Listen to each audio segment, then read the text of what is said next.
এখন বাজে রাত 10টার। আমার মনে হলো যে এখন আমার স্কিন কেয়ার করা উচিত। তো ফার্স্ট এখানে 99 বছর আগের তিসিটাকে আমি খুঁজে খুঁজে বের করে নিয়ে নিয়েছি। তো এখানে আমি নিয়েছি অল্প করে তিসিটকে নিয়ে নিলাম। তো দেন নেওয়ার পরে এখন আমি ভাবতেছি যে এই ব্যাগটাকে এখন আমি বাঁধবো কীভাবে।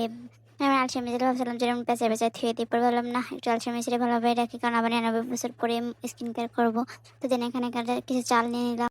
তো এগুলোকে দিতে যেই এত গাছন পড়ে গেছে, আর ভিতরে চলে গাছন কি মানে এত গোলাপ পড়ে গেছে। যাই হোক, কথাগুলোকে ইগনোর করো।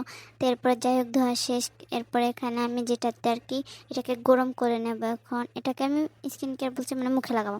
দেন এখানে ধুতে যে আমার খেয়াল নেই যে বাড়িটা আমি নিচে রাখছি, পানিভাবে ঢেলে দিয়েছি আর পড়ে গেছে। তো যাই হোক, আমার সাথে সময় অকাজে হয়।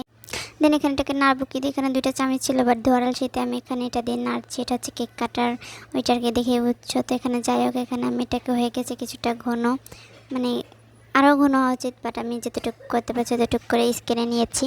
তো তোমরা চাইলে এভাবে স্কিন কেয়ার করতে পারো। বাই বাই গাইস, বলে দিও।